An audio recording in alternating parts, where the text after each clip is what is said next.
Ah, meu Deus! Que saudade, doutor Fabrício! Vai ter quórum? Pessoal, Vai obrigado. ter. Não, não obriguei, não. Imagino. Não obriguei, E aí, que não. saudade. Caramba! Quase tanta gente. Eu confesso que você está no top 1. Então tá bom. Eu já ia ficar triste se fosse menos, não esperava menos que isso. Ah, Quanto tempo? pois é, pois é. Pior que eu sempre uma coisa que eu costumo dizer, assim, quando eu estou cansado, eu falo, o que mais me deixa cansado não é o cansaço em si, é a perspectiva de não saber quando eu vou descansar. Então, o que mais me deixa com saudade é a falta de perspectiva de quando a gente vai matar a saudade. Essa que é a questão.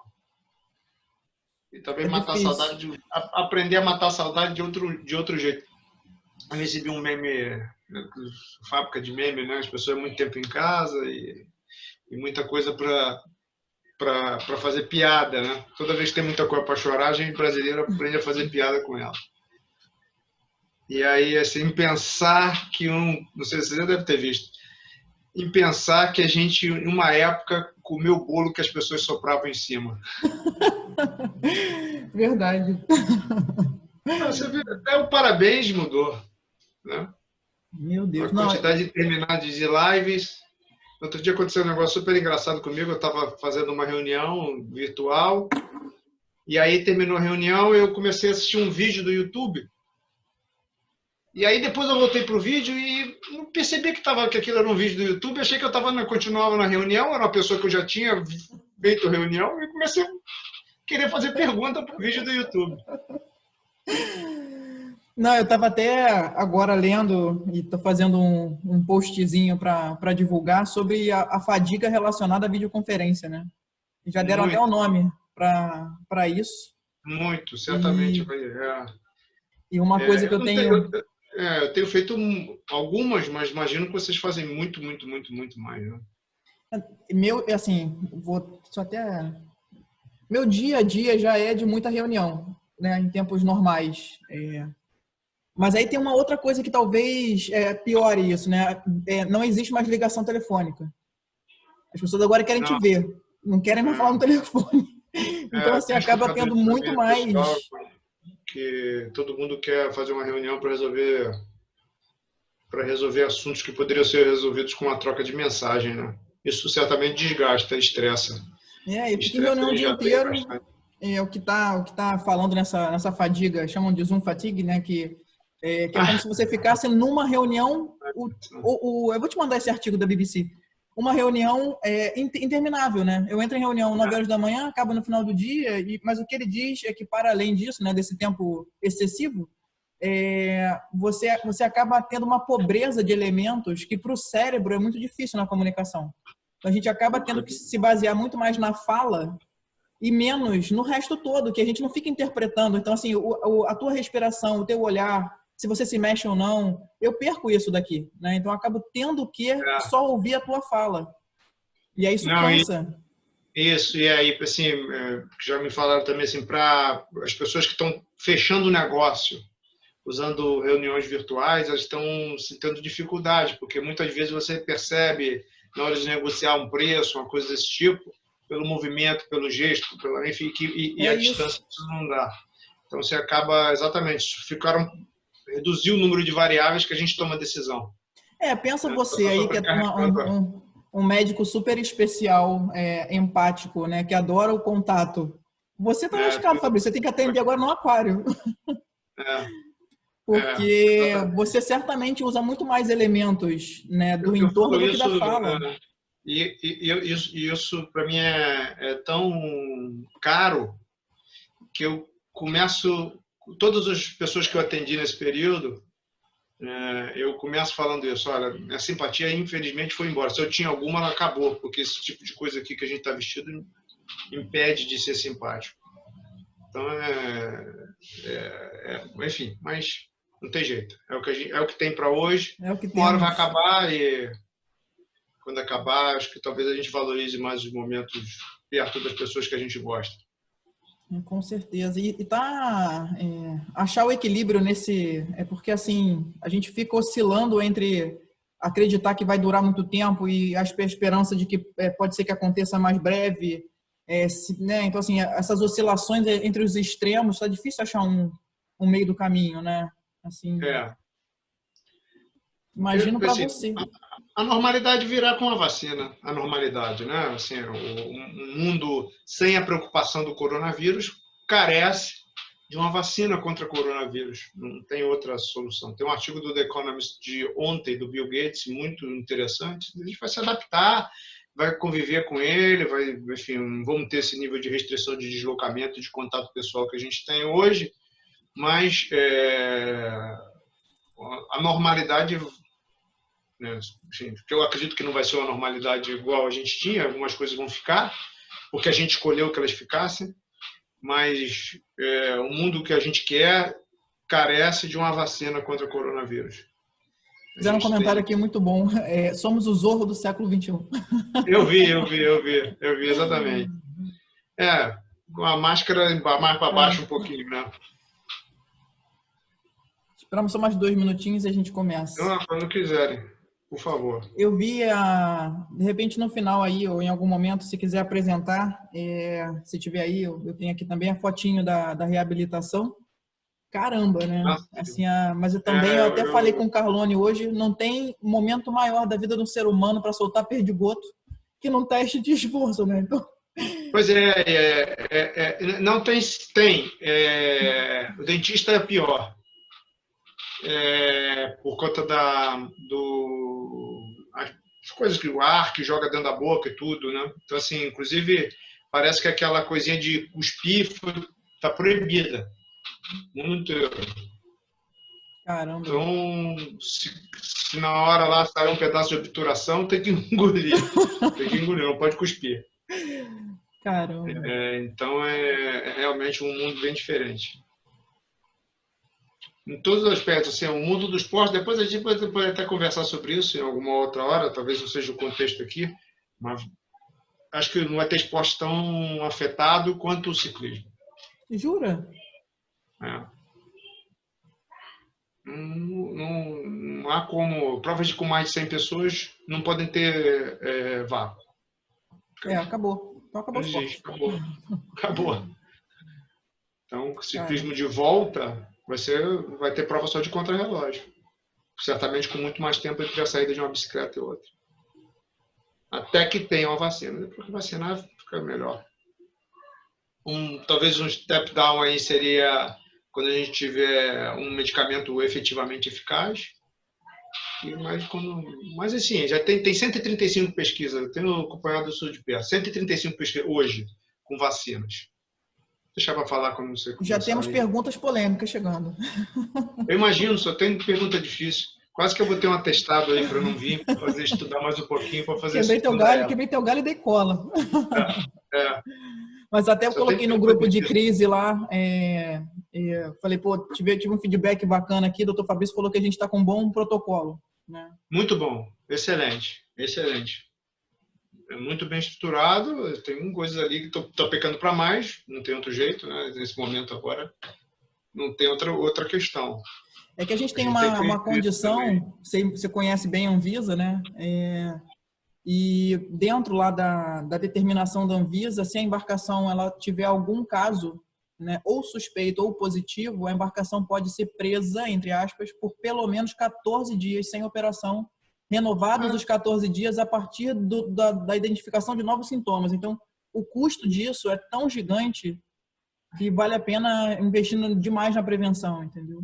Sim, eu não tenho dúvida, né? E não sei se você chegou a acompanhar algum mapa de casos de coronavírus pelo mundo. A gente olha isso ter o Worldometer, que é talvez o mais interessante. Tem várias coisas lá que não são países, são navios que estão assim, meses as pessoas lá dentro. E a taxa de transmissão assim é muito grande, impressionante. Exatamente. Claro. Acho que a gente pode começar aqui. Quando quiser. Então, ia pedir para você começar se apresentando para a gente. Bom, meu nome é Fabrício Braga, eu sou cardiologista, médico do esporte.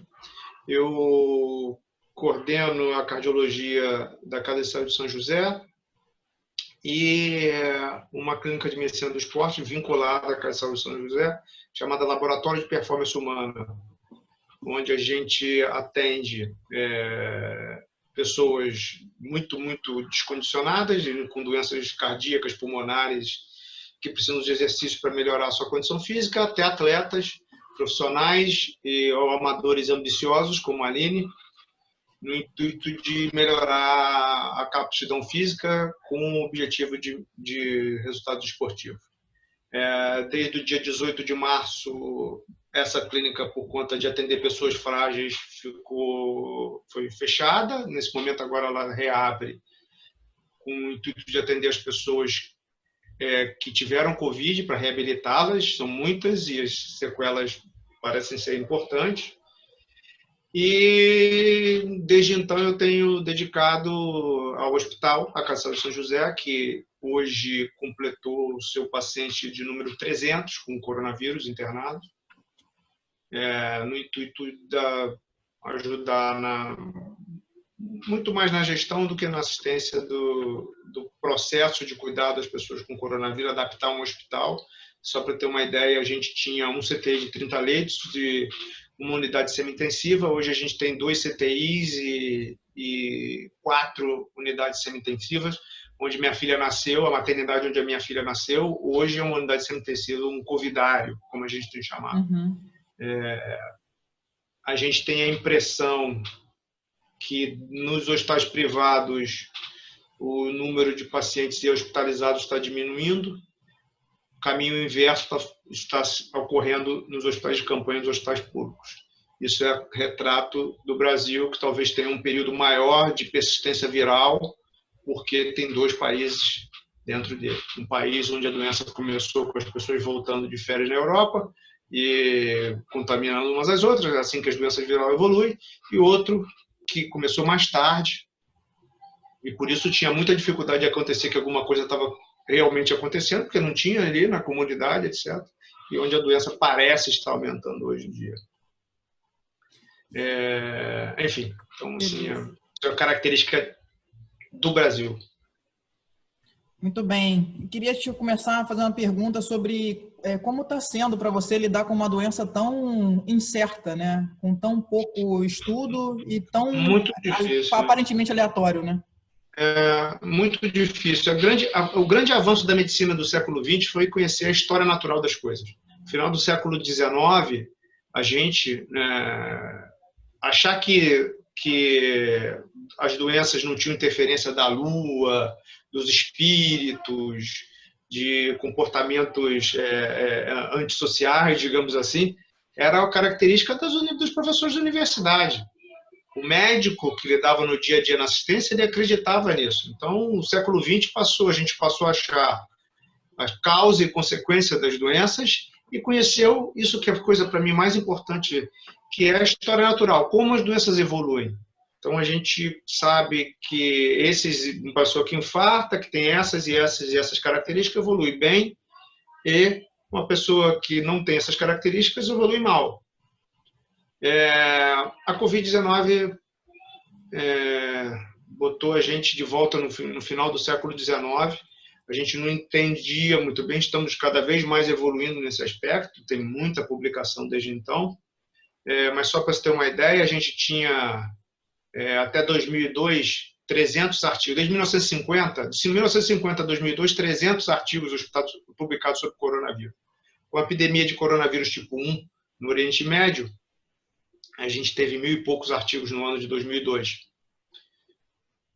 Desde então, mais nada, quase nada. E só nesse ano, os 4, 5 meses de 2020, a gente tem quase 5.000 publicações sobre coronavírus. Então, todo o conhecimento veio de agora. Então, é por isso que a gente fica, enfim, surgem tratamentos sem grandes evidências, que depois a gente começa a perceber que talvez eles não sejam tão milagrosos como a gente achava no começo. E os hospitais, os países que foram acometidos primeiro, a gente viu estratégias de tratamento que hoje a gente sabe que não devem ser feitas e a gente não cometeu esses erros, isso foi uma coisa importante, mas alguém pagou a conta na frente. Então, assim, o que mais incomoda o médico é não dominar a história natural da doença. Isso é muito ruim. E para o leigo, Fabrício, a gente fica sendo bombardeado aí por um monte de divulgações, né, e publicações e meio perdido no meio disso tudo. Vou dar um exemplo, assim, eu tento buscar várias fontes e aí algumas fontes dizem que tal teste é bom em tal período, aí o outro pula 3 dias para frente, 3 dias. Então, assim, é difícil estabelecer é, uma fonte, né? Assim, queria que você dissesse para a gente quais são os bons lugares, né? Algumas dicas, assim, de onde a gente deve procurar informação segura ou mais curada, vamos dizer, como a gente fala na administração, né? Uma informação mais segura sobre o Covid de forma geral. No site da Organização Mundial de Saúde, eles têm o site, nem todos os textos em todas as línguas, mas algumas das informações mais importantes estão sendo publicadas em várias línguas, inclusive português de Portugal, mas dá para entender perfeitamente. No site do Ministério da Saúde, é onde eu recomendo que as pessoas busquem informação. A coisa mais importante é a seguinte: a cura do coronavírus e qualquer informação relevante não vai chegar no teu WhatsApp. Isso não vai vir. Então, assim, é o tratamento que ninguém percebeu do chá de limão com gengibre que resolve o coronavírus, certamente vai ser uma fake news. E a gente tem tido muito, né? Isso é muito ruim. Eu queria que você falasse um Então, pouquinho... são esses dois lugares. Tá. Até anotei aqui, mas a gente já estava olhando isso, né? Eu queria que você falasse um pouquinho da pluralidade dos sintomas e também das partes do corpo acometidas pela doença. Os sintomas, a infecção pelo coronavírus tipo 2, ela é predominantemente uma infecção de via aérea superior, inicialmente, né? Então, esse é um sintoma gripal, nariz escorrendo e no decorrer da evolução, ela acomete a via aérea inferior. Então, pneumonia. Então, dá tosse, febre e sintomas gripais, coriza, dor de garganta e muita mialgia. Estou descrevendo o caso clássico, né? A febre, a tosse em geral não tem uma secreção purulenta, como a gente esverdeada, como a gente costuma ver nas pneumonias bacterianas. E um sintoma que a gente percebeu logo no começo que acontece nessa infecção é a anosmia, ou seja, o cara perde completamente a capacidade de sentir cheiro, o olfato vai embora. E um pouco de alteração de paladar também, o gosto também é afetado. Isso é muito variado. Tem gente que só tem anosmia, tem gente que só tem febre, tem gente que só tem tosse. Mas a combinação desses todos, e tem gente que não tem nada, a combinação desses sintomas é o que faz a síndrome do coronavírus tipo 2. As formas mais graves são as que têm acometimento pulmonar e no decorrer do tempo a gente foi ver que outros órgãos também eram afetados. Os quadros graves, eles são muito mais ligados às outras manifestações, que a doença dá 3 alterações, né?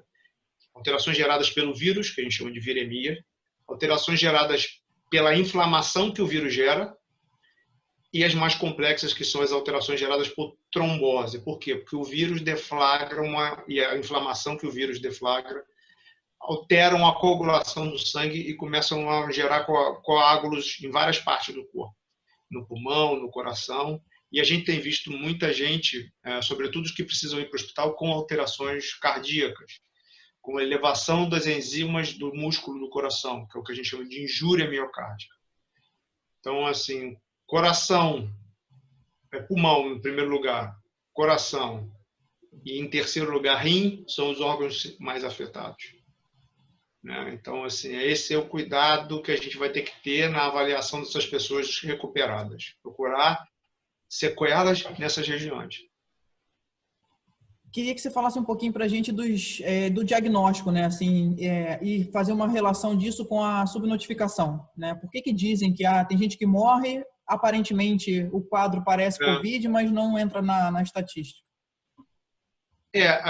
O Ministério da Saúde tem um score, um score de pontos, onde para você determinar se é alta probabilidade, média probabilidade ou baixa probabilidade de coronavírus sem teste. O score é bem interessante.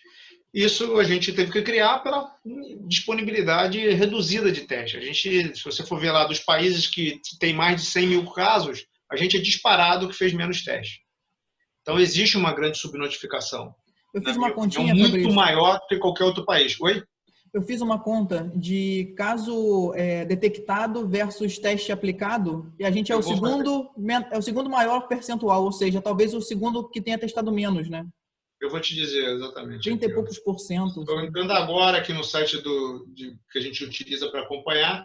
O Brasil fez 735.224 testes.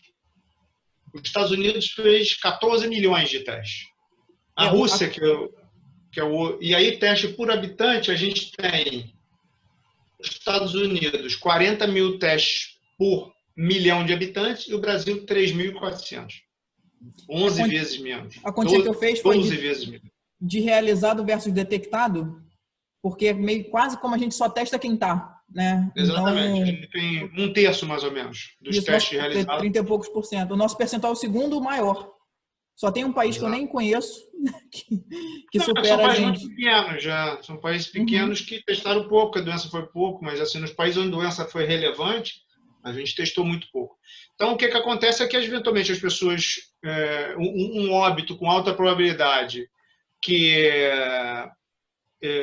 não foi testado, ou você prepara ali e deixa assim, ter um lugar para conservação do corpo, é horrível falar disso, né? Mas vamos lá. Para até que o teste chegue, ou você entrega para a família, para velório e coisas desse tipo. Então, é por isso que a gente tem subnotificação, inclusive, de casos fatais.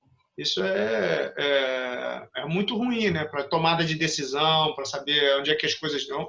Em que lugar que um país continental desse, a tomada de decisão para dizer vamos começar a abrir, vamos voltar às escolas, não vai ser igual para todo mundo. Então, a subnotificação atrapalha um pouco isso daí. Os testes, assim, a ideia é que os testes sejam o teste padrão ouro, é o teste de PCR, que tem pico de positividade entre o 3º e o 5º dia, e os testes sorológicos que, idealmente, primeiro você tem um pico da imunoglobulina que a gente chama de M, que é fase aguda, e depois a IgG. A imunoglobulina M ali vai estar positiva entre o 7º e o 10º dia para diagnóstico de doença aguda. E a imunoglobulina G vai aparecer lá por volta de, idealmente, né, em torno de 25, 30 dias. Então, são a maneira como a gente lida com os testes, né? Mas hoje teve uma notícia boa, parece que o Einstein desenvolveu uma técnica de detecção viral mais barata e de possibilidade de difusão e utilização em massa. Vamos ver se rapidamente sai isso. Tem uma preocupação na descoberta e na viabilização da disponibilização disso também, né? Não adianta você descobrir um negócio e ser inacessível, né? Que é uma preocupação... Não tem como, exatamente isso. Isso é impossível, né? Então, você imagina a vacina, né? Quando chegar a vacina, os laboratórios, enfim, certamente alguns países mais pobres vão ter que ter a patente quebrada para poder vacinar a população.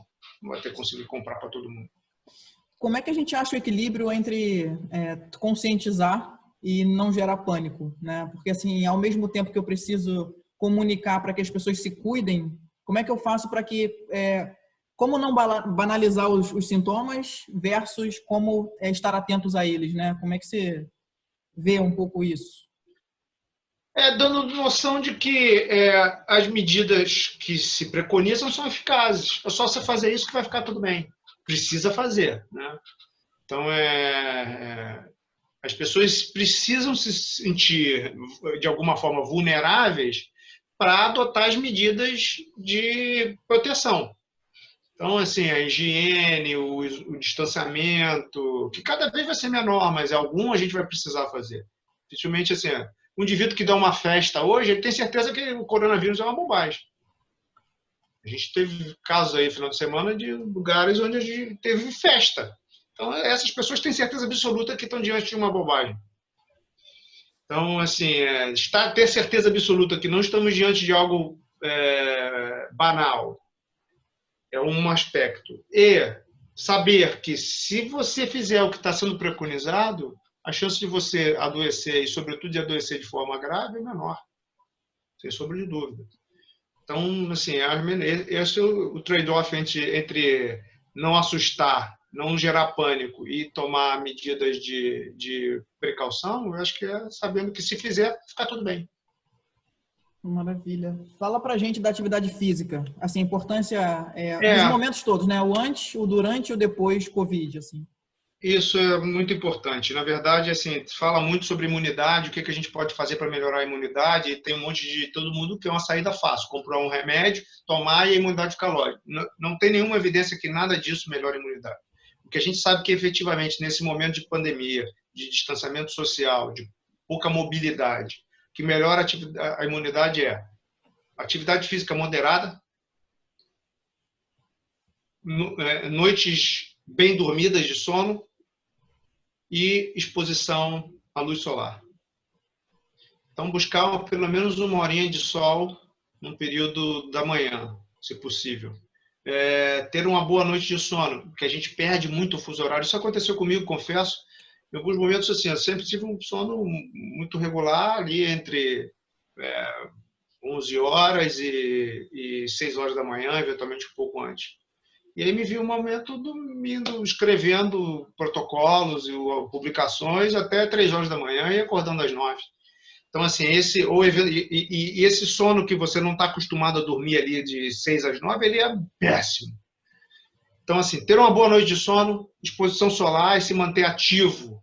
E dá para se manter ativo dentro de casa e ter 1 hora por dia, ou pelo menos meia hora que seja, de atividade física moderada. Existem inúmeras fontes aí hoje para a gente se orientar e buscar fazer exercício dentro de casa, tomar cuidado só para não escorregar no tapete, nem chutar o pé da mesa. Teve isso aconteceu esse final de semana.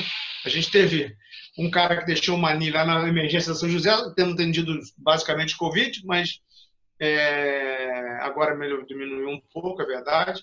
Mas um sujeito que deixou cair uma anilha, um peso de 10 quilos em cima do pé, e um cara que chutou a mesa correndo dentro de casa. Então, esse tipo de coisa, gente, nesse momento é bom evitar. Cuidado para não ter nenhum acidente doméstico. Mas dá para fazer exercício bem legal dentro de casa. Pós-Covid. Desse jeito. Pós-Covid, tendo tido Covid? Tendo tido Covid. Primeira coisa é ver de que maneira, assim, documentar laboratorialmente qual foi o grau de manifestação clínica que você teve, de alteração. Então, pelo menos um exame de sangue, um eletrocardiograma, as pessoas precisam fazer. Nesse exame de sangue, a gente precisa afastar a elevação de marcadores cardíacos, enzimas do coração, e sinais de trombose, que é uma coisa chamada dedímero. Eletrocardiograma é importante porque ele pode marcar essas alterações que eu citei do coração. Então, são 2 exames importantes para se ficar tranquilo com relação ao sequelas do coronavírus. Quem foi para o hospital ou que teve manifestações mais graves, com muita falta de ar, dificuldades para dormir, visitou a emergência, essas pessoas precisam ter um cuidado melhor. Essas pessoas precisam ter uma avaliação mais detalhada do pulmão, imagem do coração, do pulmão, e, se possível, uma avaliação de esforço, né, de exercício, que pode ser eventualmente só um teste de esforço simples, mas, se possível, um teste cardiopulmonar, para avaliar sequelas da Covid-19. É assim que a gente precisa. Pós-coronavírus, vamos ter aquilo que eu falei no começo ali, né? Provavelmente, como o teu protocolo lá de segurança, ele está fazendo coisas que talvez não sejam necessárias, mas nesse momento a gente tem que pecar por excesso, não tem jeito. Ele está diante de uma coisa que a gente conhece pouco e que a gente quer que vá embora rápido. A gente está com muita pergunta, vou começar a ler as perguntas aqui. Vou começar pelas perguntas que mandaram, tá? Tem uma pergunta que é assim: as pessoas têm passado muito tempo deitadas ou imóveis. Essa condição de permanência na horizontal tem algum risco para a saúde? É péssimo. Só para você ter uma ideia, um dos estudos mais clássicos da medicina do exercício chama-se Dallas Bed Rest. Dallas deitado na cama, repouso no leito. Esse estudo pegou 5 militares em 1966 e botou esses caras, atletas militares, 21 dias deitados na cama. Só militar faz um treco desse, né? Os caras ficaram 21 dias deitados. E aí tinha a avaliação de capacidade aeróbica deles antes e depois dos 21 dias. 30 anos depois, piorava absurdamente, né? Depois desse período deitado, esse pessoal treinou e melhorou, ficou melhor ainda do que era antes de deitar. 30 anos depois, em 1996, esse mesmo grupo de pessoas foi avaliada novamente. A piora de capacidade aeróbica dos 21 dias deitado no leito era igual a de 30 anos de envelhecimento. Então, se você ficou 21 dias deitado, sinto muito, sua capacidade aeróbica piorou 30 anos. E as pessoas morrem por conta de capacidade vou trazer aeróbica. Um ponto para você aqui. A gente está, como eu tinha te falado, né? A tripulação está tendo que ficar em quarentena por 14 dias, pelo menos, né? Recomendação da Anvisa. E eles ficam restritos basicamente a um quarto de hotel. A gente está estruturando um programa de atividade física para eles fazerem pela manhã, né? Isso diminui esse impacto? Não tenho a menor dúvida disso. Isso é fantástico. Meia hora de exercício moderado nessa período de pandemia, 5 vezes por semana, vai dar 150 minutos de atividade aeróbica moderada. Maravilhoso. Maravilhoso. Maravilha. Outra coisa é o seguinte, como é que está a evolução do teste de vacina? E em quanto tempo você acha que pode levar para que a mesma torne-se efetiva para a população, né? Segura para a população? Essa pergunta é a pergunta de $1 milhão. E pior que $1 milhão não é para a gente, nem para mim, nem para quem fez a pergunta. Quem fez a pergunta? Não tem o nome aqui para mim. Então, enfim, muita gente vai ganhar dinheiro com essa pergunta, mas hoje tem, como eu disse, 135 vacinas em teste. Hoje mesmo, tá? Não é metáfora, não. Tem um acompanhamento dos protocolos, dos projetos de vacinas, projetos de pesquisa. As que estão mais à frente são vacinas que não são contra o coronavírus, são vacinas que estão querendo imunidade cruzada ao coronavírus. Uma com a vacina da tuberculose, está em fase 3, e a outra com a vacina MMR. Todo mundo aqui já tomou, sarampo, rubéola, coqueluche.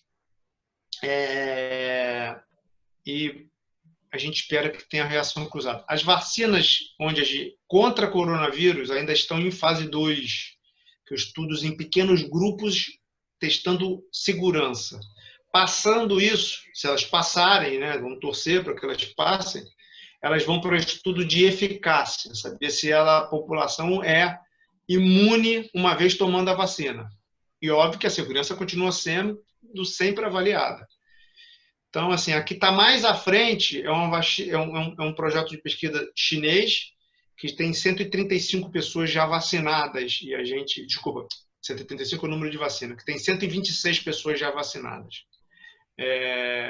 Enfim, a gente não tem resultado ainda disso, mas o que a gente sabe é que passou de fase 1 para fase 2. Fase 1 faz imunidade celular, vai laboratório, lá, ratinho e tudo mais. Então, ali ela resolveu, beleza, diminuiu a replicação viral. E aí foi para a fase 2, onde ela está testando em gente que se voluntaria para participar do trabalho. Se essa vacina for efetiva, daqui a quanto tempo isso está disponível? Acho que... A OMS fala 18 meses a partir de fevereiro. Então, aí... Mas eu acho que pode ser mais rápido. Eu acho que pode ser mais rápido do que isso. Outra pergunta. Porque tem muita gente testando, entendeu? Então, muita gente. Nunca tivemos tanto projeto, nem no H1N1, nem chegou perto disso. No H1N1, que também foi uma coisa que causou muito frisson. Então, tem muita gente querendo isso. Vou tentar falar o nome aqui, que está difícil para uma pessoa que é leiga. Eu sou esplenectomizado, é isso? Tirou o baço. Segundo informações da mídia, haveria necessidade de reforço de defesa do organismo em caso de contaminação. Caso sentisse algum tipo de sintoma, por mais leve que fosse, seria desejável algum tipo de prevenção? O que ele pode fazer em caso de sintoma? Que risco ele corre? O esplenectomizado ele tem uma imunidade reduzida para infecções por germes capsulados, né? Que é pneumococo, hemófilos, etc. Por isso que, em geral, antes de tirar o baço, a gente tem que vacinar essas pessoas, né? Mesmo quando é de emergência. Em geral, a retirada do baço acontece depois de um acidente e tudo mais. Mas mesmo nessas circunstâncias, o ideal é que seja. Se não foi vacinado, pode ser que isso tenha mudado, talvez seja interessante perguntar ao infectologista. Talvez não, é interessante perguntar ao infectologista, mas eu acho que não dá para vacinar depois. Eu não vi nada a respeito de esplenectomizado tendo uma imunidade pior para infecções virais. Não acho que isso seja uma coisa diferente das outras pessoas, entendeu? O que acontece é o seguinte, a infecção viral aumenta o risco de infecção secundária e se essa infecção secundária for por um pneumococo, por exemplo, aí o risco é maior. Mas especificamente para o coronavírus, além das coisas que eu já falei que melhora a imunidade, não acho que ela deva fazer nada diferente. Mas vale a pena perguntar ao infectologista se não vale ela vacinar para essas doenças que eu falei.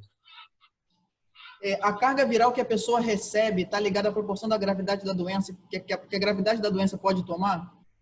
Sim, principalmente em idosos.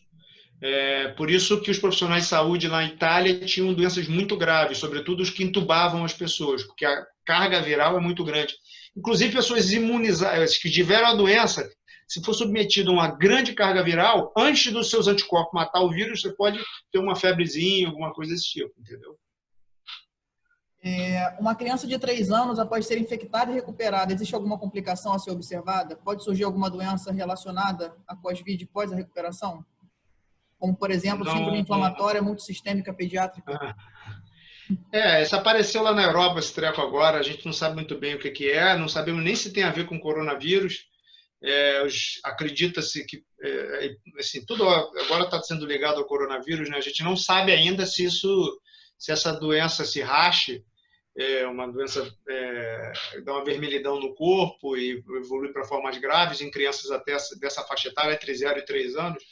Não sabemos se isso está ligado efetivamente ao coronavírus. Pode ser que sim, mas pode ser que não. Mas o coronavírus em menores de 18 anos estão em evolução saudáveis, né? Completamente benigna, até onde a gente sabe. Tá? As crianças que tiveram evolução pior, criança e adolescente que evoluíram pior, em geral, tinham alguma doença sistêmica. Câncer, doenças da coagulação, etc, etc. Aqui está, eu acho que é para quando surgir a vacina. Bom, gostaria de saber se dentro da idade do grupo de risco eu poderia tomar a vacina. Eu estou bem, mas eu gostaria de saber.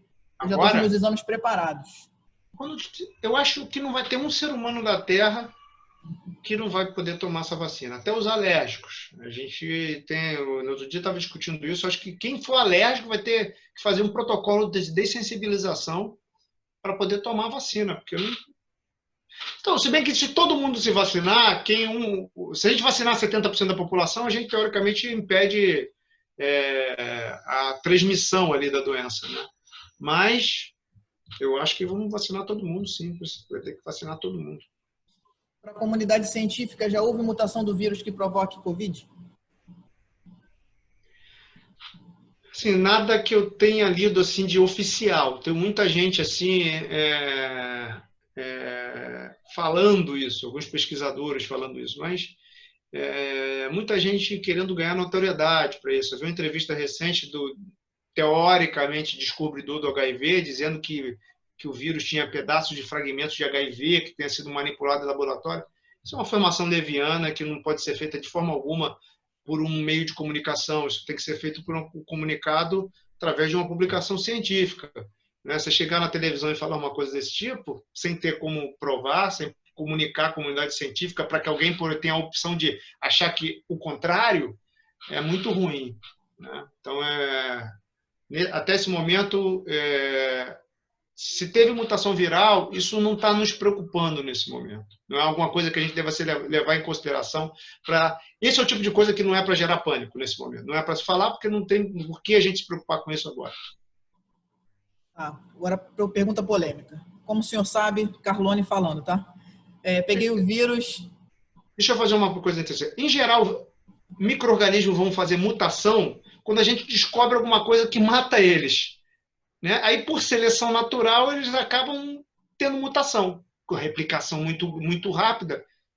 Até agora não descobrimos quase nada que mata o vírus, então é improvável que a gente tenha grandes mutações ou mutações de relevância clínica.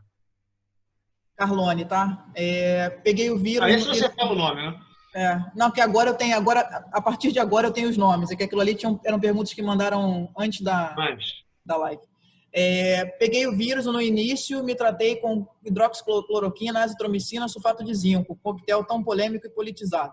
Minha pergunta, mesmo sem comprovação científica, qual o risco uma pessoa corre com sintomas, mas sem Covid confirmada, com sintomas, mas sem Covid confirmada, e mesmo que não se confirme, de ter efeitos colaterais significativos seguindo as doses recomendadas.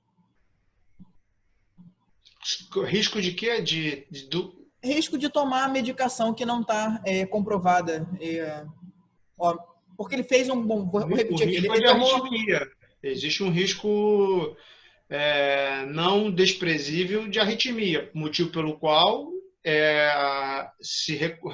a gente tem visto monitorização do eletrocardiograma, né, de pacientes tomando cloroquina, e eu posso dizer que a maior parte deles altera o eletro. Não vi nenhuma arritmia grave ainda, mas existe. Até porque a experiência que a gente tem de cloroquina é para uma circunstância onde não tem alteração cardíaca.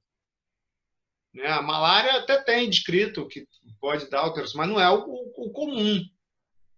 Entendeu? Então, a gente, cloroquina mais injúria do músculo cardíaco pela infecção viral é seguro? A gente não é um remédio que eu tomaria sem ter muito motivo para ir. A gente não tem visto assim, cada vez mais estudos negativos.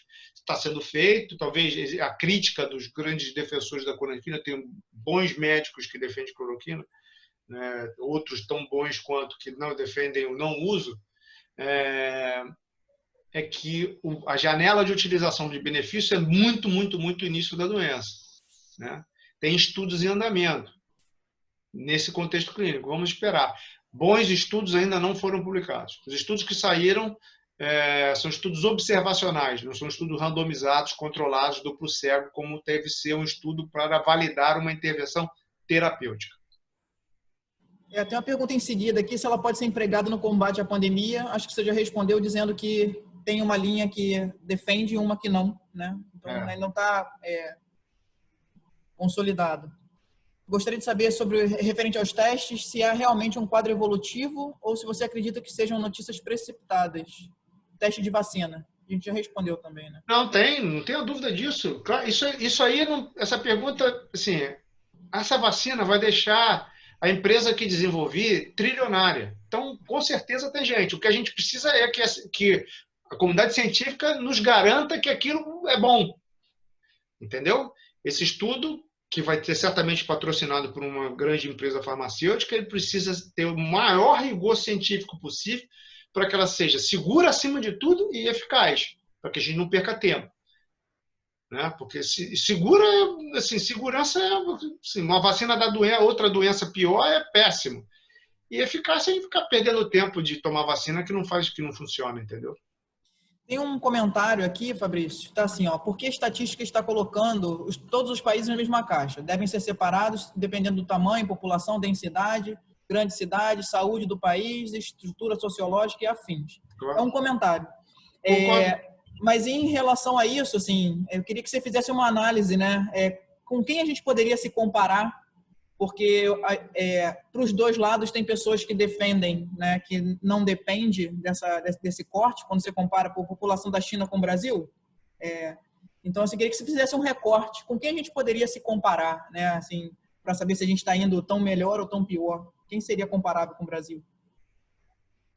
É difícil, até porque o Brasil tem, eu falei isso várias vezes, tem vários Brasis dentro, então é muito difícil de comparar esse. Assim, a minha impressão é que os modelos assim de transmissão viral, onde tem populações pobres que moram bem distanciadas de populações separadas geograficamente, mesmo que dentro da mesma cidade, de populações mais abastadas, Indonésia e Índia.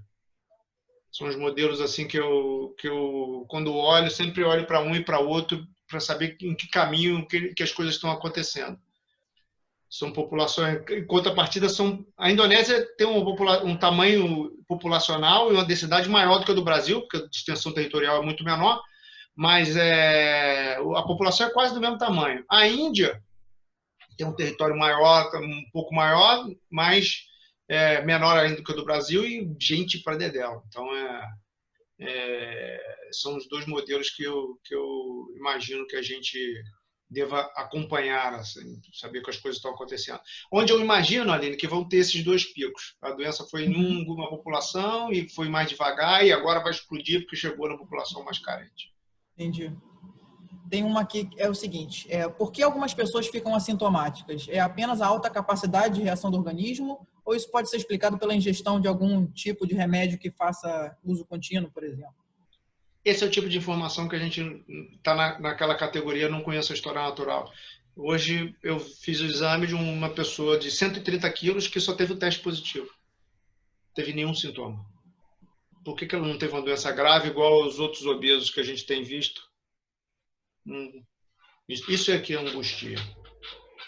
Tem uma Não pergunta. sabemos dizer. A gente imagina que pessoas mais saudáveis, que têm uma capacidade aeróbica melhor, que têm uma saúde melhor, têm evolução melhor. Isso está provado. A gente conhece alguns marcadores de risco. Mas por que uma pessoa que a gente... Poxa, por que essa pessoa deveria ter evoluído mal? E o outro lado, por que esse cara tão saudável evoluiu bem, evoluiu ruim? A gente não sabe. O que caracteriza os tipos de coronavírus? Os tipos tipo 1 e tipo 2? Eu acho que sim. Algumas proteínas na membrana do vírus e a diferença temporal. Em geral, os vírus são marcados assim por surtos, né? Diferente dos vírus da gripe, que tem duas proteínas, H e N, e você vai caracterizando elas pelas proteínas, H1N1, H5N7. O coronavírus não tem isso ainda, tomara que não chegue a ter, que a gente não tenha tantos tipos assim. E aí, então, a gente, a princípio, caracteriza por surto viral. O de 2002 a 2004, que deu a febre, a síndrome respiratória do Oriente Médio, que deu aquela epidemia em Hong Kong, é o que a gente chama de tipo 1, SARS-CoV-1. E agora a gente tem o SARS-CoV-2. Eu não sabia que falava SARS-CoV. SARS, Só leio, né? Bom, pessoas com problemas circulatórios estão entre as maiores de risco? De maior risco? Circulatório, cardiocirculatório, então, sim. É um fator de risco. Pode atingir o cérebro? O tipo 1 atingiu. O tipo 1 deu, inclusive, tardiamente, eu acho que eu botei isso numa aula que eu dei recentemente, assim, a manifestação neurológica do coronavírus tipo 1 aconteceu em torno de 35 dias depois do início dos sintomas e se manteve até 60 dias. Por isso que talvez isso é uma coisa que o médico, sobretudo o médico que vai fazer reabilitação, tem que prestar atenção se o paciente tem uma discrepância de força, uma assimetria grande de força, uma massa muscular normal com uma força muito reduzida, isso pode ser uma manifestação neurológica tardia do coronavírus tipo 2. Por que a gente vai se preocupar com isso? Porque o tipo 1 deu. O tipo 1 apresentou isso. Qual é o posicionamento da OMS sobre isolamento? É ou não é uma boa postura, isolamento social? A OMS é extremamente a favor de se continuar o isolamento social e, sobretudo, no Brasil. Minha preocupação são meus filhos, doutor Fabrício. Gostaria que você comentasse sobre as Que crianças. idade são a mãe, né? Chega emocionado, eu já tô saudade da minha.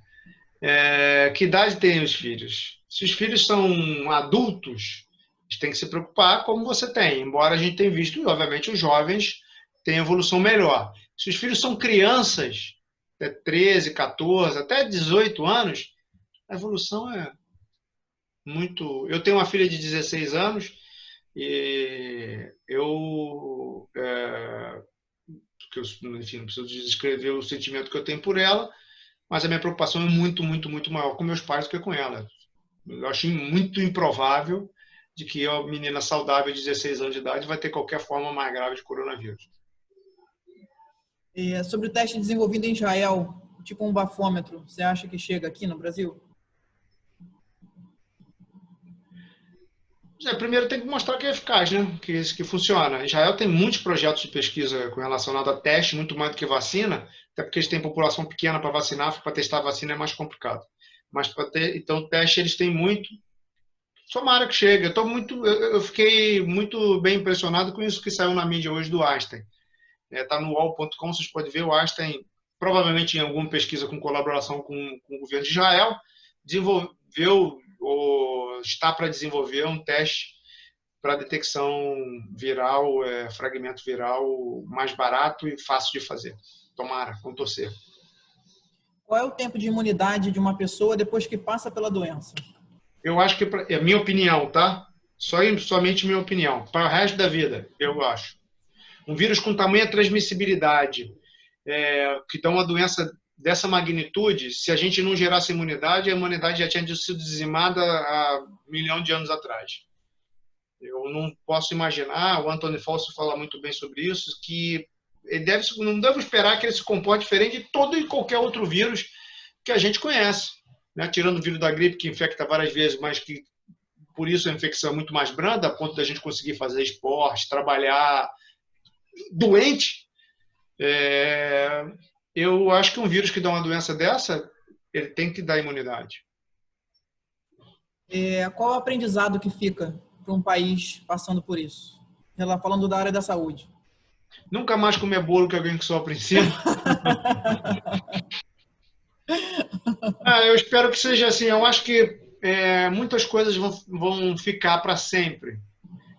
Hoje o jornalista me ligou perguntando, fazendo exatamente essa pergunta. E eu acho que, por exemplo, a telemedicina vai evoluir muito. As intervenções de exercício à distância vão evoluir muito, vão continuar. A gente vai continuar prescrevendo, fazendo pessoas fazer exercício supervisionado, orientado à distância.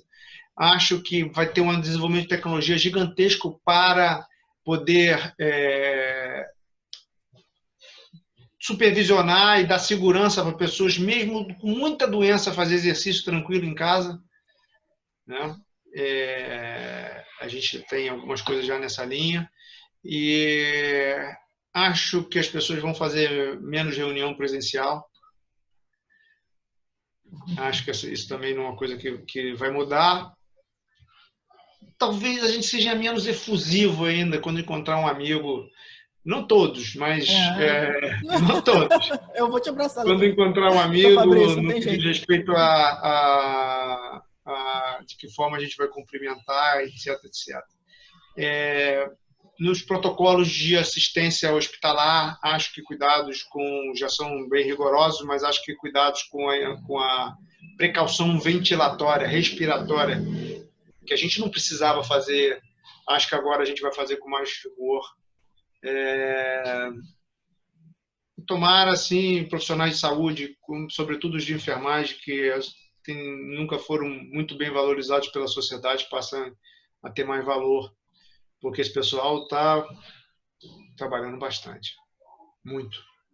É verdade que o vírus não sobrevive ao calor? Não, não é verdade. Acho que o Brasil já provou isso. Uma pessoa não pode ser infectada 2 vezes? Acho que sim. Minha impressão é que uma pessoa não pode ser infectada 2 vezes, porque eu falei na outra resposta. Qual é a explicação para a baixa incidência do coronavírus em crianças? Baixa incidência ou baixa prevalência?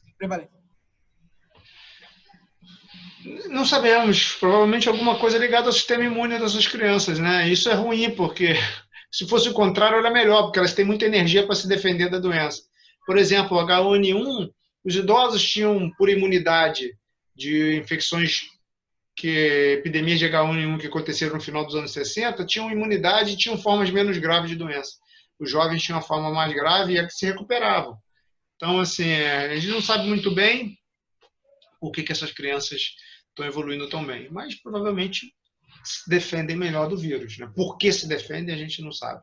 Não deu tempo de estudar isso. Estamos cuidando de quem está ruim. Deixa as crianças que estão... A gente já sabe que elas estão bem, então vamos pensar nisso depois. Exames complementares devem ser feitos ainda com vírus ativo ou depois da quarentena? Ainda com vírus ativos, sim. Sobretudo se você tem sintomas respiratórios. Se tem cansaço e falta de ar, tem que fazer exame durante a doença, sim, monitorando essas mesmas coisas que eu citei. Tem sequela para casos assintomáticos de Covid? A gente acha que pode ter. Eu acho que quanto menos sintomas você tem, menor a chance de sequela. Mas só para você ter uma ideia, na recomendação que foi liberada para atletas competitivos, Se você teve caso assintomático, ainda assim você tem que fazer uma avaliação. Porque a gente não sabe, não sei se vai ter sequela, se vai deixar sequela. Acho que não, mas não posso te garantir. Tem algumas perguntas aqui no mesmo tom. Pessoas que tinham tratamento contínuo para alguma doença devem interromper ou não? O acompanhamento médico durante esse período, como é que ele fica? E pessoas com câncer, se tem que suspender o tratamento se tiver algum tipo de sintoma ou detecção de Covid. Muita coisa se falou sobre alguns remédios de pressão no começo, isso tudo caiu por terra, não há necessidade de se mudar qualquer aspecto do tratamento de uma doença crônica por conta disso, nada. Pessoas que estão em tratamento de câncer devem continuar seus tratamentos, a não ser que haja alguma outra recomendação específica, individual, né, orientada pelo seu oncologista, pelo radioterapeuta, por quem estiver cuidando de você. E pessoas com câncer que têm o coronavírus, que adquirem o coronavírus, a gente tem uma precaução maior com riscos de trombose. Então, talvez a gente seja mais condescendente na prescrição de um anticoagulante para essa pessoa, mesmo que ela não tenha evolução grave. Pessoas que já tiveram tuberculose, se forem infectadas pelo vírus, tem algum tipo de acompanhamento mais específico, mesmo sem sintoma? Se tiver que fazer corticoide em dose alta, pode ter reativação da doença tuberculose, então vai ter que talvez fazer um outro medicamento, que é a isoniazida, que também aumenta o QT, que junto com a cloroquina pode dar confusão. Quem teve tuberculose e ter coronavírus tem que entrar em contato com o seu médico. Tem que entrar em contato com o seu médico. Mesmo que ele não tenha sentido nada. Testou positivo, já tive tuberculose, o ideal é que faça isso. Alguns estados brasileiros se destacam pelo lado positivo, Paraná e Minas, outros pelo lado extremamente negativo, Ceará e Amazonas. Isso pode ser explicado apenas pela conscientização? Não, acho que não. É difícil hoje dizer estou indo bem, estou indo mal, com tanta subnotificação, entendeu? Mas acho que não pode ser explicado só por isso. Mas isso, sem sombra de dúvida, tem um impacto muito grande. O distanciamento social era a ferramenta que a gente tinha no começo, e o que a gente tem ainda, no começo mais, para evitar que nossos hospitais ficassem lotados, que a gente tivesse fila de gente precisando de respirador. Quem não fez isso, sem sombra de dúvida, está tendo agora, vendo essas coisas acontecerem. Se uma pessoa está assintomática e foi detectado com Covid, tem que tomar algum remédio? Depende de risco, né? A intervenção vai ser sempre baseada no risco. Assintomáticos com coronavírus, com boa saúde anterior a isso, teoricamente não precisa tomar nada. Se você tem alguma doença crônica, é importante que você entre em contato com o seu médico. Ivermectina é eficaz no tratamento? Não tem nenhum tratamento comprovadamente eficaz. Nenhum. Contra o vírus. Tem contra as sequelas do vírus. Contra a resposta inflamatória, contra a trombose. Contra o vírus especificamente, não tem nenhum remédio que eu, aqui, sem ser leviano, posso dizer esse remédio é eficaz. Não posso falar uma coisa dessa. A gente testa, a gente usa algumas coisas? Usa. Mas não temos evidência científica robusta de eficácia para nenhuma delas. A ivermectina é uma dessas substâncias.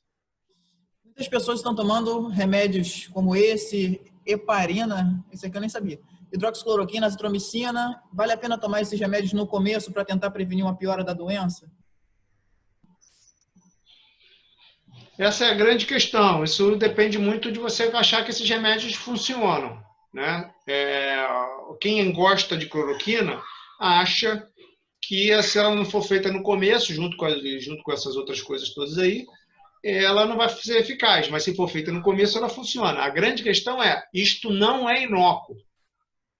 Isto não é uma coisa que não tenha risco. Tem risco, sim. Não é, por isso que a gente não vai... Quando você está diante de um caso que parece ser muito brando, que é muito brando, numa pessoa que não tem, embora a gente não conheça, como já disse várias vezes, a história natural, que não tem marcadores de risco, a gente não faz o tratamento, não faz esse medicamento. Em contrapartida, muitas pessoas que têm, eu tenho alguns pacientes assim, que têm marcadores, são populações de risco, tomam um montão de remédio que não tem a menor condição de se usar junto com cloroquina. Um sujeito que tem arritmia, que toma um antiarrítmico, não tem condição de tomar cloroquina. Então, esse equilíbrio tem que ser feito caso a caso em contato com o médico, infelizmente. O melhor dos mundos é que a gente tivesse um remédio assim, baixo risco e grande eficácia. Ele não tem. Se pode pegar mais de uma vez, se a segunda seria mais branda. Não acho que possa pegar mais de uma vez. A não ser que haja uma mutação viral que infecte as pessoas mais de uma vez. Pediram para definir para um leigo o que seria uma comunidade científica. Quem compõe essa comunidade, quem mantém, quais os critérios para submeter um trabalho a ela?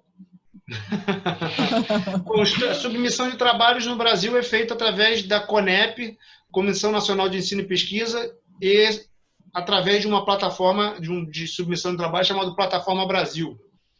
Então, esse trabalho vai ser julgado se os documentos estão todos de acordo com o que se propõe a fazer e vão ser encaminhados para um comitê de ética e pesquisa clínica. O comitê de ética, tem vários no Brasil, em geral é um perto do lugar onde a pesquisa está sendo desenvolvida, ele vai julgar se aquilo ali fere o protocolo de Helsinki, que foi estabelecido lá nos anos 60 e 70, para dizer, não, isso aqui é ético, pode ser feito com seres humanos.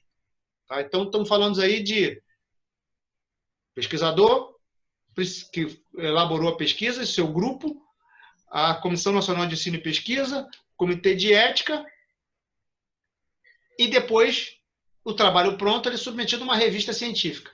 E ele é julgado pela comissão julgadora com o corpo editorial da revista e publicado. Essa galera toda compõe a comunidade científica. Tem uma pergunta aqui.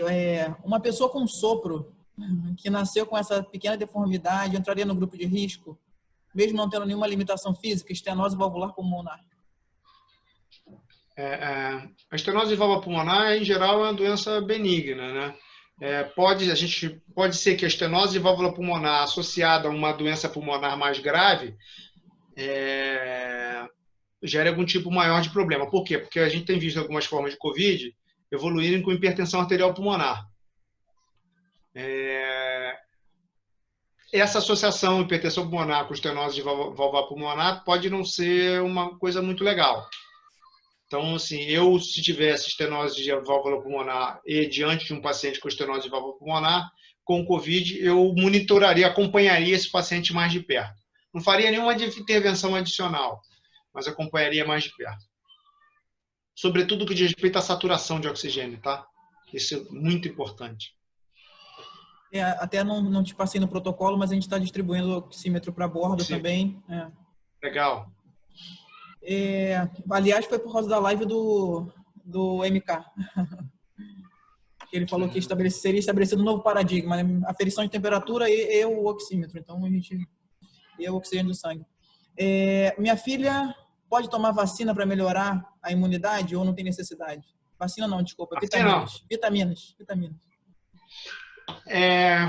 A única vitamina que diminui as chances de infecção viral, que a gente fala muito de imunidade, né? Mas quando eu quero que a minha imunidade aumente, o que eu efetivamente quero é reduzir a minha chance de ter uma infecção viral, não é?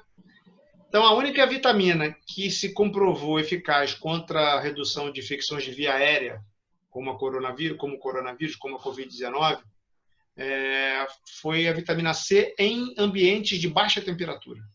Então, fora isso, nenhuma evidência de que a vitamina... O que melhora é dormir bem, fazer exercício e pegar sol. São essas três coisas. Uma vez contraído o vírus, após 14 dias de quarentena, ainda fica na janela imunológica? Não entendi. Faz de novo a pergunta. Uma vez contraído o vírus, após 14 dias de quarentena, ainda fica numa janela imunológica? Janela imunológica para ter de novo? Janela imunológica, a princípio, é um período onde a imunidade está baixa e pode ter uma infecção viral. Não tem isso documentado. Eu tomo cloroquina para artrite. Tenho menos chance de ter Covid? Se a cloroquina funcionar, Boa resposta, doutor Fabrício. tenho menos chance de ter uma forma grave. Mas a gente, enfim, não pode garantir isso. Tomara que o uso indiscriminado da cloroquina não faça faltar cloroquina para você, porque para você a cloroquina é muito eficaz e muito importante. E já vi faltar para algumas pessoas. Ao que você atribui a baixa, reduzida aderência da população à prática do isolamento social comparada a outros países europeus, por exemplo? Essa é uma pergunta polêmica, né? Assim, muito ligada também assim, à parte do governo federal não achar que é uma medida importante, ao baixo nível educacional da nossa população. Então, assim, talvez sejam essas duas coisas mais importantes. Educação e não ver respaldo em todas as lideranças do Brasil. Sem juízo de valor, tá? Fui infectada e estou em isolamento há 21 dias. Fiz um novo PCR ontem e saiu negativo. Qual é a segurança que eu tenho de não estar mais transmitindo? O protocolo chinês eram 2 PCR negativos, né? Mas isso é uma coisa bem polêmica. Eu acho que no futuro a gente não vai precisar disso. Porque, por exemplo, no Ebola, a gente tem persistência viral, às vezes 2 anos depois, e em geral sai uma partícula não infectante. Eu particularmente também, minha opinião, que a chance de uma pessoa com um PCR negativo, depois pós-doença, transmitir, sobretudo se ela tiver IgG, é muito baixa. Então é legal. Epidemiologicamente desprezível. É interessante fazer a sorologia em seguida, né? Se deu um PCR negativo, fazer a sorologia. E aí isso dá mais segurança. Mais segurança. Na China, eles propuseram, mas lá tinha teste de sobra, né? 2 PCR. Isso a gente propuser. Por exemplo, os profissionais de saúde estão voltando para trabalhar com 3 dias sintomáticos. Sem PCR, sem nada.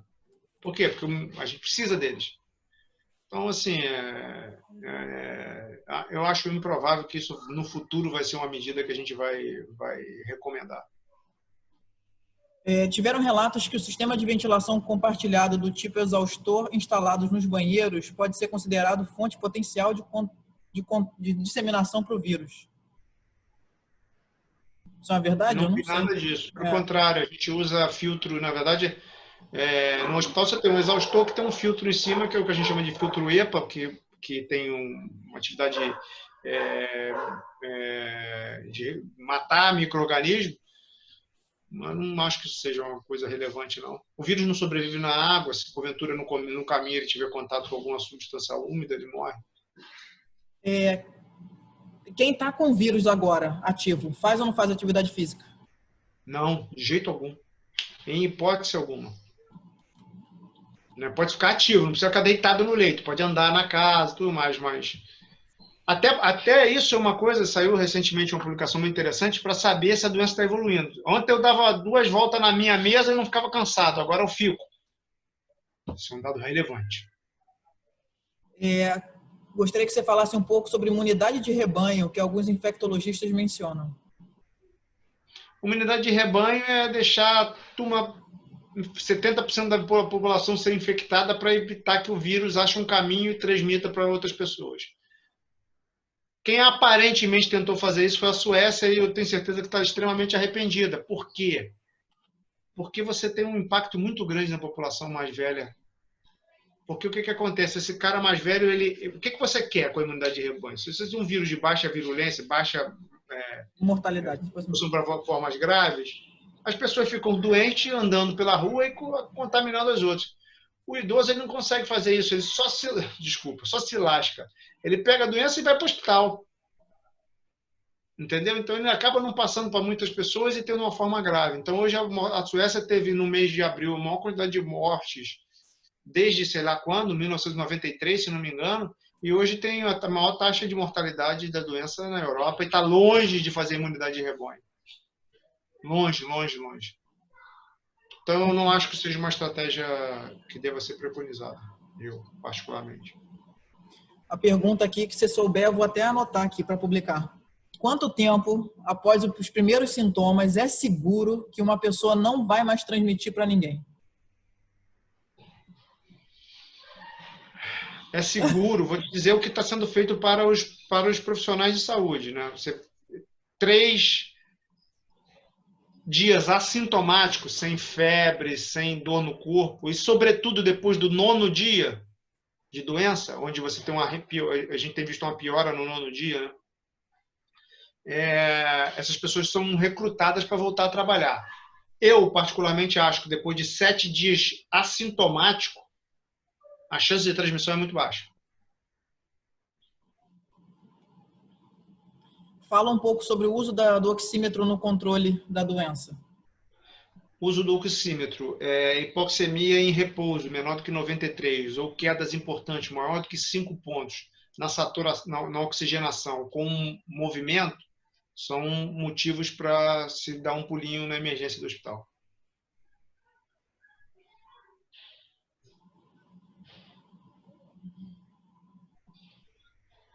Uma pessoa hipertensa, porém com a pressão controlada por remédio, que pega a doença, tem um risco maior?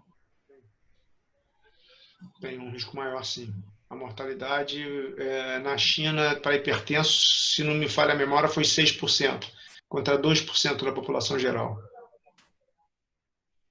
Qual é a eficácia de um teste rápido? Eficácia, acurácia, né? Depende do teste. Os testes são mais variados. Entender como é que faz? Eu resolvi fazer um teste? Vamos supor, montei um laboratório e quero fazer um teste rápido. Vou fazer um teste sorológico. Então eu vou lá e escolho uma proteína lá do vírus e vou fazer um teste para detectar imunoglobulina contra aquela proteína. Então cada um fez uma. Então, as sensibilidades e especificidades vão variar. E o teste rápido também vai depender do grau de exposição da pessoa. De qual é a minha probabilidade de estar doença? Eu não estou sentindo nada. Fiz um teste rápido. Eu não estou sentindo nada.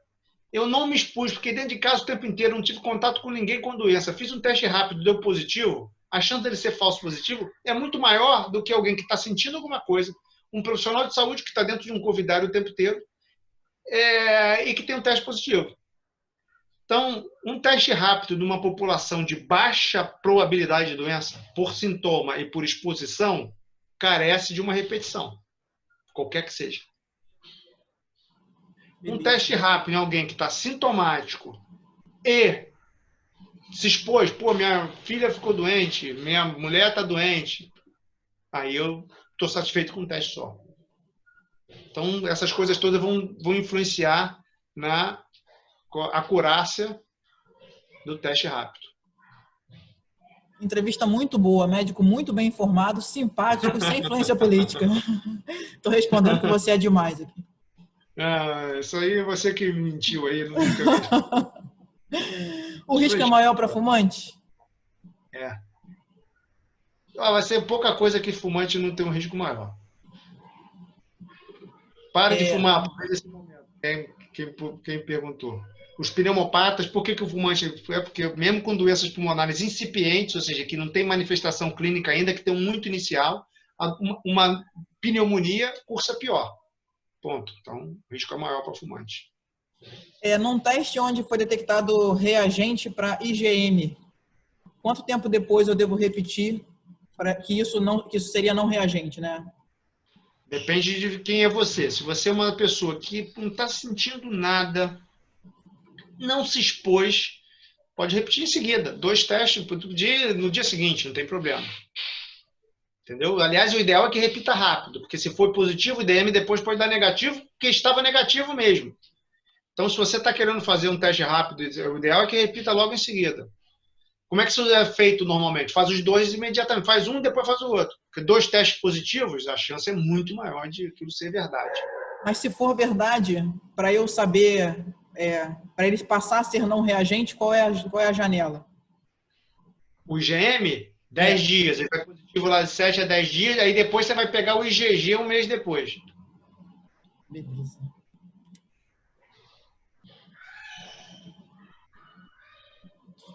Tem uma pergunta que é o seguinte: a gente está mantendo os tripulantes em quarentena, pedindo para eles não saírem do quarto.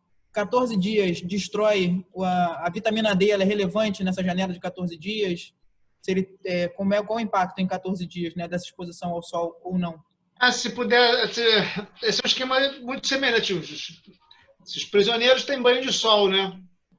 Se puder gerar esse tipo de atividade para as pessoas, né, com fluxo seguro, e aí tem uma grande especialista em processo aí na minha frente, seria bom.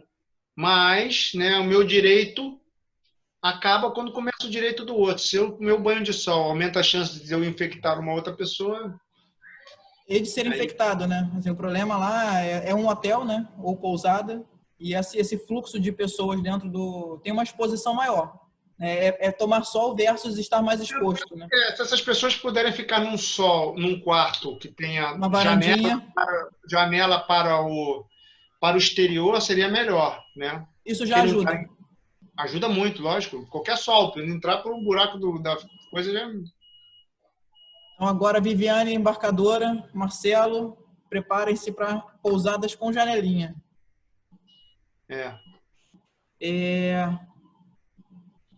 Faz bem para a cuca também, né? Fazendo uma pergunta aqui.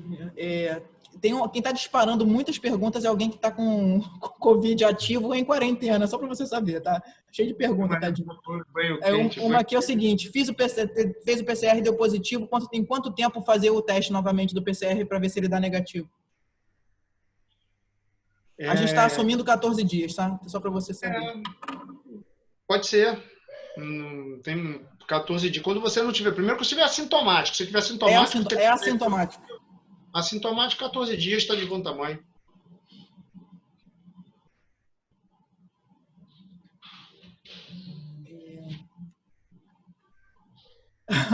Tomar banho quente ajuda na proteção do vírus, na prevenção do vírus? Não, infelizmente não. Antes da pandemia, tudo era... Fala, Fabrício, desculpa. Gabriel Espinosa me ligando aqui.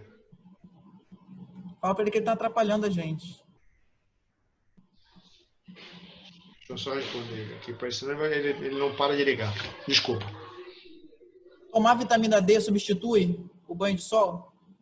Não, até porque o sol precisa, a vitamina D precisa ser ativada pelo sol, né?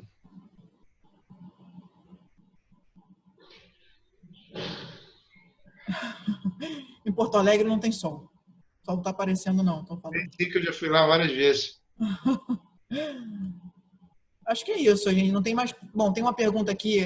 Dizem que o melhor sol é entre 10 e 3 horas. É um mito?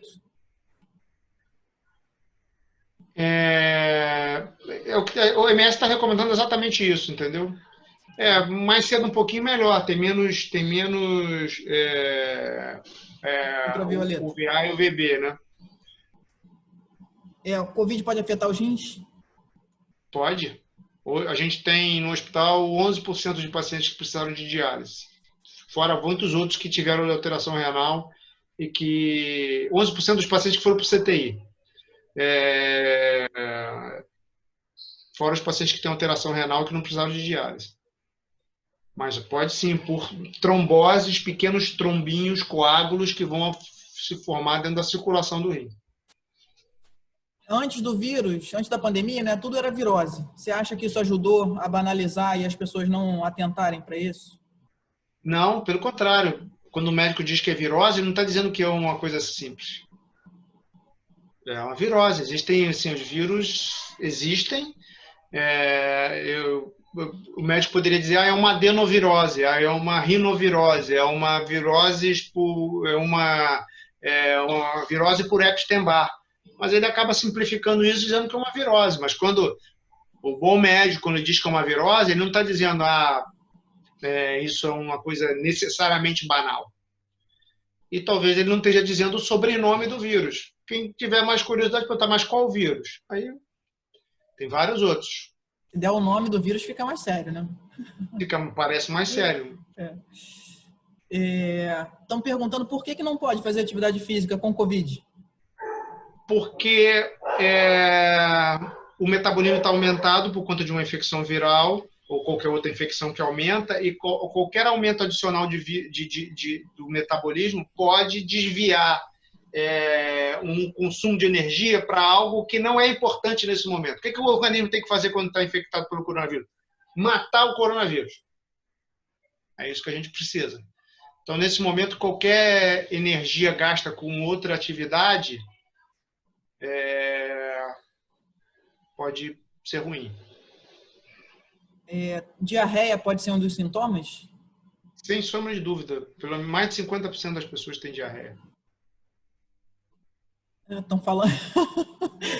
me deram uma cutucada aqui falando que você está cansado, Fabrício, para eu já ir caminhando para o fim. Estou terminando as perguntas mesmo. Não, estou cansado aqui. Não. Estou feliz de estar conversando contigo. Está dizendo aqui, é muito difícil esse vírus, nunca fui de ter medo, mas por tudo que a gente está passando, que situação complexa, dá medo, né? Assim, medo eu acho um sentimento muito saudável, digamos assim, para várias circunstâncias. Assim, eu costumo dizer que o cemitério está cheio de corajoso. Então, pânico é outra coisa. Pânico é quando você congela diante do medo ou toma atitudes erradas, ruins, por conta de estar com medo. Ter medo eu acho que é bem interessante, é importante agora. A gente está diante de alguma coisa que a gente não viu e que tem gerado muito problema para a humanidade. Então, quem não tiver medo é idiota. Então, assim, a gente não precisa estar em pânico e nem se desesperar por conta disso, né? Porque tem uma quantidade de mentes pensantes que está dedicada a esse problema nesse momento, mundo afora, é imensa. Nunca, talvez, tivemos tanto. A gente não tem as soluções imediatas, porque isso pegou uma unidade muito de surpresa, né? Eu acho que o que efetivamente não pode acontecer novamente é a gente ser surpreendido dessa forma. Isso a gente não pode, de forma alguma, admitir. Doc, queria te agradecer. Estão chegando algumas perguntinhas aqui ainda. Mas queria te agradecer, queria pedir para você deixar uma mensagem, primeiro dizendo como é que você acha que vai ser o futuro, né? O que você acredita que vai acontecer? Vai sair vacina, não vai? A gente vai passar por isso? E queria que você deixasse uma mensagem geral aí no final. Eu acho assim, a gente não há a menor possibilidade da gente não passar por isso. A gente vai passar por isso e vai com uma humanidade certamente diferente da que a gente tinha antes. E eu acho que a coisa mais importante que a gente tem que ficar é isso que eu acabei de falar por último, a gente não pode mais ser surpreendido por isso. O sistema de vigilância epidemiológica, as pesquisas relacionadas à prevenção de infecções virais e epidemias tem que receber investimentos pesados, sobretudo no sistema de vigilância epidemiológica. Isso é uma coisa que eu acho que a gente precisa efetivamente acontecer. A gente poderia ter se preparado melhor para isso se tivéssemos tomado conhecimento dos primeiros casos de uma forma mais eficiente, que aconteceram provavelmente bem antes de dezembro de 2019.